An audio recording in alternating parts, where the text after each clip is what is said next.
Alright guys, I have a Chevy LS 5.3 liter. Um, it's a lifter failure, real common on these motors with the active fuel management systems in them. Uh, the guy had lifter failure, had a misfire going on, and had a little bit of tapping going. So he pulled the valve cover off, pulled the rocker arm, and was trying to get at the lifter the best he can. But he can't get to it, but he was just trying to get in there and see what he could do himself. Got nowhere with it, put the rocker arm back on. I guess he got a torque wrench from AutoZone or something like that and tightened it down and it snapped the bolt. So he got it out, went back to AutoZone, got another bolt, torqued it again and snapped it again. That time he couldn't get it out and he tore the head up pretty good trying to get it out. So then he brought it to me. The only thing I could do was replace the head. He tore that thing up really good. There's no way of actually fixing it. I might have been able to patch it and make it last for a little while, but in order to fix it and do it right, you gotta change the head out. And he ended up going to the junkyard getting the head from a local junkyard around here. So I swapped the head out and the lifter with it. So yeah, this is just a little bit of footage of me trying to jump in and out of this damn truck, getting this head out of here. Almost dying a couple times in the process. But yeah, you guys watch it. Hopefully you enjoy it and learn something from it. If you have any questions or comments, just let me know. Appreciate it.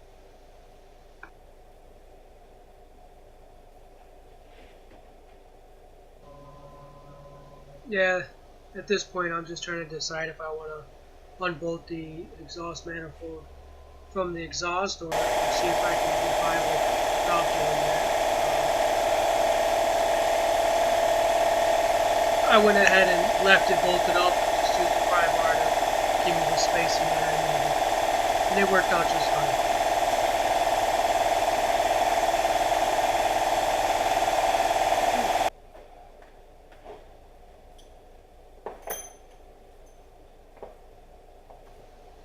Just getting the push rods out of the way here, and then we'll be ready to get this head out of here. After I climb up and down about another 5,000 times.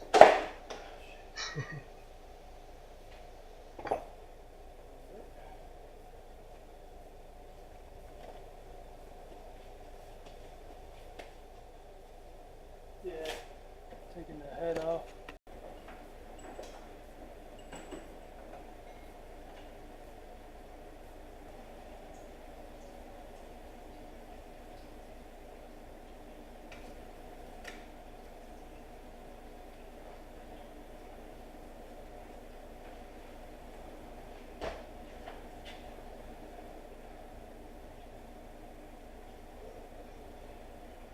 Not too bad.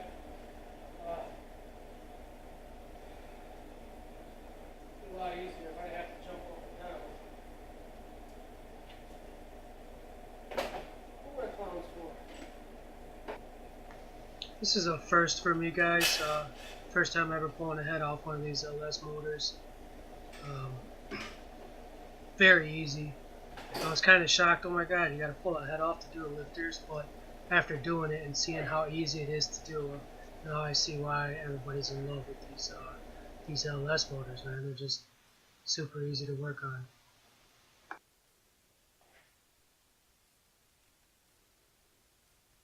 Not much to it, but to do it. Cut the head off. Pretty straightforward. Pull the intake. Pull the head. I mean, there's not much to it. Nuts and bolts, that's all there is. Electrical connectors and nuts and bolts. That's what she looks like. She looks pretty good. Not too bad at all. Let me show you what happened here. Okay, so what was going on, this is the head, bank 1, so this would be on the driver's side. It's backwards right now. This is, well, actually it's not. That's the way it's supposed to be. Okay, so what we had going on was the customer had noticed a good ticking noise going on. It sounded like a lifter. So he pulled the valve cover off and tried to free up the lifter. You can't really get to it, but he was trying to spray some brake cleaner or something down in there to free up the lifter because they get stuck, and it's a common issue. Well, uh, when he went to put it back together, he used the torque wrench to torque down the lifter bolt here, and or for the rocker arm, and snapped it. So he got that one out, went to AutoZone and got another one that had it in stock, and he snapped it again. And that time he could not get it out of there. So he tried to screw it out. He used an easy out, all that, and it messed it up real good. That thing that's what it's supposed to look like there. And this is destroyed. It's not usable again. So only course of action really at this point is to replace the head, and that's what we're doing. So the lifters on this car, this is a 2009 Silverado. It's got the 5.3 in it. And here, let's see here. 5.3, very common motor for Chevy nowadays. Let's see here. Alright. So, let's see. This is the new lifter. He actually has the old lifter with him, but it's the new lifter. And what happens is these are the engine management lifters, or the cylinder shut-off lifters. Basically, they're hydraulically controlled, and they allow the computer to shut off the cylinders when you're not under a load, when you're cruising on the highway or something, for fuel management, and they tend to fail. They get stuck down, which is basically in the off mode, which they're not supposed to be stuck down anyways. They're hydraulically controlled, so whenever you want a V8, power, they keep the hydraulic fluid in it, the engine oil, and it keeps it solid. And then whenever they want to turn it into, I believe, a four-cylinder or V6, however they do it, there's a solenoid that opens and releases the fluid pressure in here, which allows it to collapse instead of opening the valve. And that's how it's supposed to work, along with shutting off the spark and the fuel to that cylinder, the combination of which I've heard nothing but complaints about it. So from people that have these vehicles, but in any effect, he tried to fix it. Apparently, it was under warranty. The last, I think he said 5 times he's had this done. Maybe he was exaggerating. I don't know. But in any event, it's not under warranty anymore, so now I'm doing it. It's a common problem. He did not go with the GM part. Went with the Napa part. I'm not sure of the brand. I got the box over there. But hopefully the aftermarket has stepped it up a bit, and this will last. So now I'm going to put it back together. Pretty simple, straightforward job. I'm sure a do-it-yourselfer could do it at home. You do want some experience under your belt, but it's not real complicated. It's just a matter of doing it, remembering how it came apart, putting it back together, easy peasy.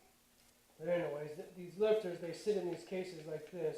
They don't get shoved this way. You just pull them out and push them back in.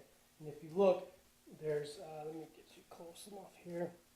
There's these grooves here. I don't know if you can see that, but there's grooves in there, and they line up with the grooves in the lifter holder here.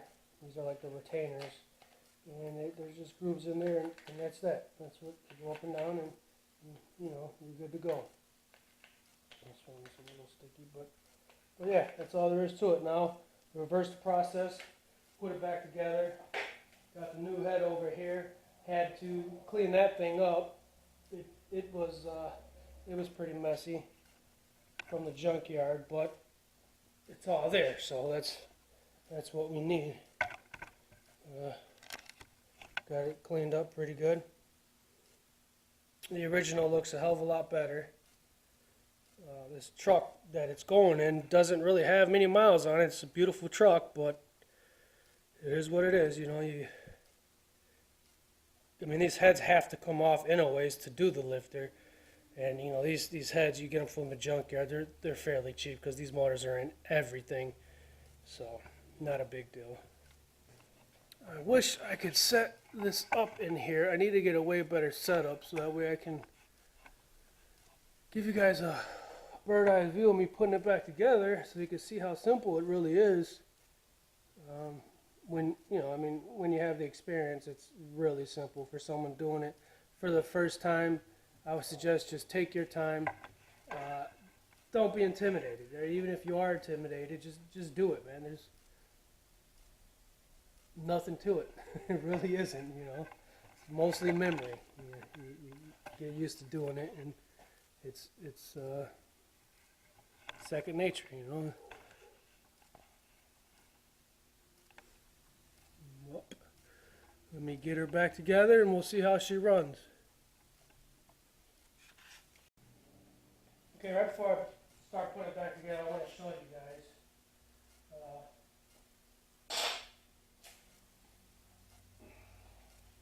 This hair intake. Look at this. You notice it's all one unit. Even the gaskets. I left the gaskets on there. Okay? This is how you save a ton of time, especially when you're doing it yourself. Or especially when you do it for a living. I need you know, guys, pull these things completely apart, take every little thing off. It's not necessary. Disconnect the fuel line, disconnect all the electrical, couple vacuum lines, unbolt it, pull it out. Simple as that. Leave everything together. Fuel injectors, throttle body, you know, everything you can. That's how you make money in this business. Get it done.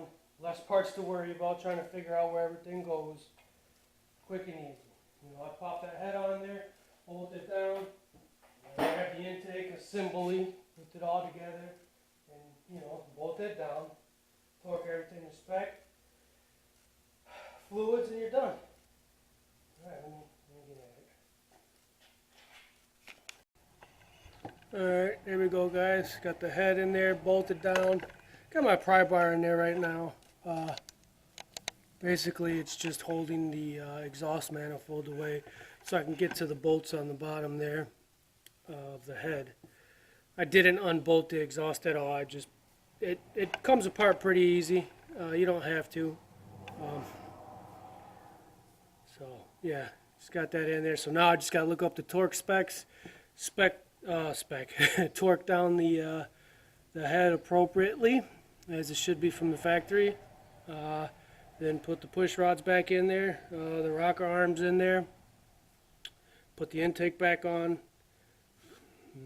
valve cover, and drain the fluids, and you put fresh fluids in there, and we should be good. So I'm going to go ahead and torque it down. Then I'll put the intake back on, and I'll give you, you know, take some more video footage of that. Man, I really need my next one, I'm going to take the time out and set something up. Normally on cars, I can, you know, I could just use my stand. I got my little tripod I got, but this truck, you know, it's, fuck. It's chest high for me. I'm 5'9", so, and this truck's chest high. I got to sit in here.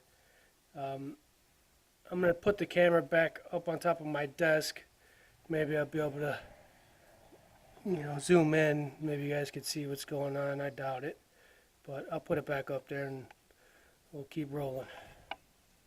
Just wanted to give you guys a quick little look at what we got going on. And literally, guys, this couldn't have took me more than 15 minutes, if that, to get this on here and get it snug into place.